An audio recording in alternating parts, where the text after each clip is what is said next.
নমস্কার বন্ধুরা, তোমাদের সবাইকে স্বাগত জানাই আমাদের ইউটিউব চ্যানেলে। আজকে আলোচনা করা হবে তোমাদের যে পঞ্চায়েতে নতুন নিয়োগ করা হবে, যেখানে তোমাদের শূন্যপদ রয়েছে 7,216টি।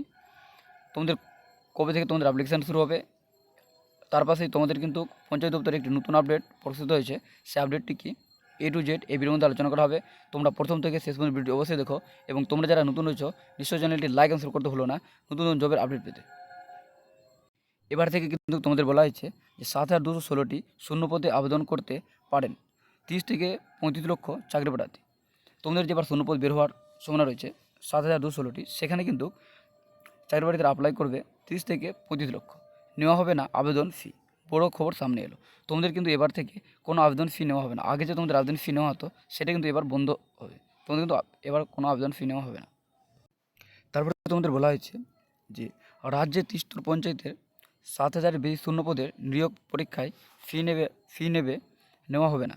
মূলত বেশি সংখ্যায় আবেদনের সুযোগ দিতে এই সিদ্ধান্ত বলে জানা গেছে। পঞ্চায়েত 3টি স্তরে একসঙ্গে 7,216টি শূন্যপদ পূরণের ছাড়পত্র দিয়েছে মুখ্যমন্ত্রী মমতা বন্দ্যোপাধ্যায়ের মন্ত্রিসভা। গ্রাম পঞ্চায়েতের স্তরেই গ্রাম সহায়ক, নির্মাণ সহায়ক, গ্রাম পঞ্চায়েতের কর্মী এবং পঞ্চায়েতের সেক্রেটারি সহ একাধিক পদে মোট শূন্যপদ 6,652টি। পঞ্চায়েত সমিতিগুলিতে block information officer, clerk, typist এবং পিয়ন পদে নিয়োগ করা হবে 564টি শূন্যপদে। জেলা পরিষদের অ্যাসিস্ট্যান্ট ইঞ্জিনিয়ার, গ্রুপ ডি সহ একাধিক শূন্যপদেও তোমাদের নিয়োগ। তোমাদের কিন্তু এগুলো যে তোমাদের বললাম, এগুলো তো তোমাদের কিন্তু পঞ্চায়েত দপ্তরে তোমাদের নিয়োগ করা হবে এবার।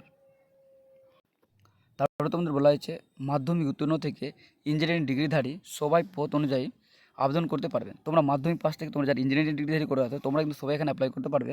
রিটেন টেস্ট এবং ভাইভা এই দুটি স্তরে সম্পূর্ণ হবে নিয়োগ প্রক্রিয়া।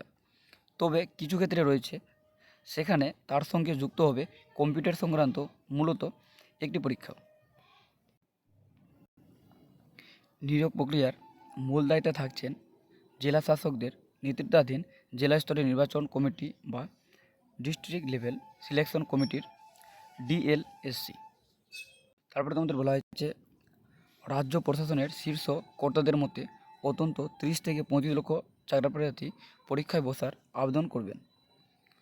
প্রথমত তৈরি থেকে শুরু করে ওএমআর সিট ছাপানো সমস্ত দায়িত্বই থাকবেন ডিএলএসিগুলির। তাহলে তোমাদের যে এবার ফর্ম ফিল আপ হবে, সেখানে কিন্তু তোমাদের যে ওএমআর সিটগুলো যে তোমার ছাপাবো, সেটা কিন্তু ছাপানোর যে দায়িত্ব থাকবে সেটা কিন্তু তার এখানে তোমাদের বলে দেওয়া হয়েছে ডিএসসিগুলি তাদের হাতে কিন্তু এগুলো রয়েছে। নিয়োগ প্রক্রিয়ায় জন্য একটি পৃথক রিক্রুটমেন্ট পোর্টালও তৈরি করছে রাজ্য।